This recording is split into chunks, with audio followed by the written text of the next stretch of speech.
According to Greek mythology, at the beginning of human history, there lived two titans. They were brothers, Prometheus and Epimetheus. His name literally meaning afterthought or hindsight, Epimetheus was tasked by the gods to give characteristics to the newly formed animals of the earth. He distributed positive attributes to all the animals, those in the air, those who walked on land, and those who swam in the ocean. When it came time to bequeath a characteristic to the inchoate human species, he had run out.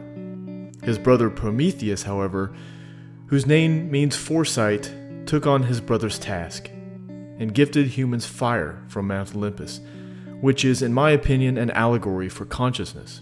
Now, the story of Epimetheus and Prometheus, or those who are proactive and those who are reactive, has been retold throughout history, from the biblical story of the prodigal son to the fable of the grasshopper and the ant.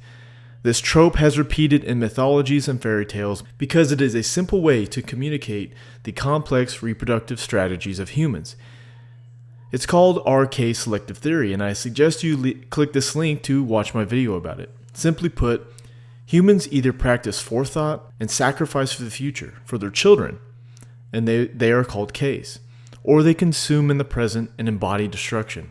Those are called Rs, or R selected. America was once comprised of these K-selected, relatively high IQ people who sacrificed the present for the future, who saved their seed crop for the next season, who could see catastrophes coming and plan ahead to mitigate any disaster. The coronavirus has proven that those days are long gone.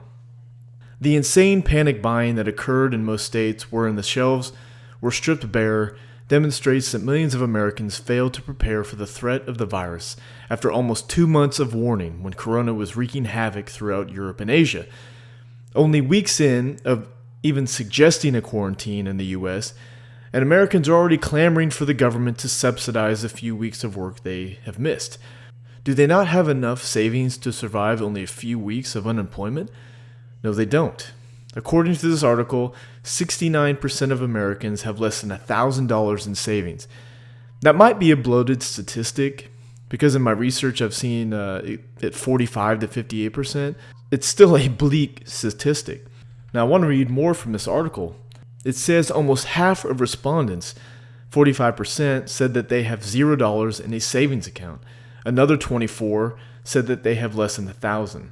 29% said that they don't have any savings accounts at all. These facts mean that if this quarantine is a prolonged one, which I contend that it will be, people will become very desperate. Society will break down. Moreover, I believe that the coronavirus will be a catalyst for the end of feminism. If the virus is able to be contained by summer or around June, I think the West will most likely return to normalcy, as long as the fiat currencies of the West don't collapse. However, if the virus and its effects on our day-to-day life continue through the summer and into the fall, this world will be a very different and harsher place. Feminists and their allies will soon discover the benefits of a patriarchy, one that we once had, and the one that we have lost. If our patriarchy in the West still existed, our borders would have been closed, and this disaster could have been avoided just like it has been in Russia and Singapore. If the virus somehow found its way in, then our resilient and prepared populace would be equipped to weather the storm of the epidemic, not needing to panic buy or plead to the state for assistance. Now, in previous videos, I have said that an economic and social collapse is imminent. Well, we might be here. And in those same videos, I also said that the blue-haired feminists will begin to show up at your doors in supplication because they will realize the harshness of a world without masculine men. So now, men, once the coronavirus inevitably kills Marxist feminism, will you let them back in?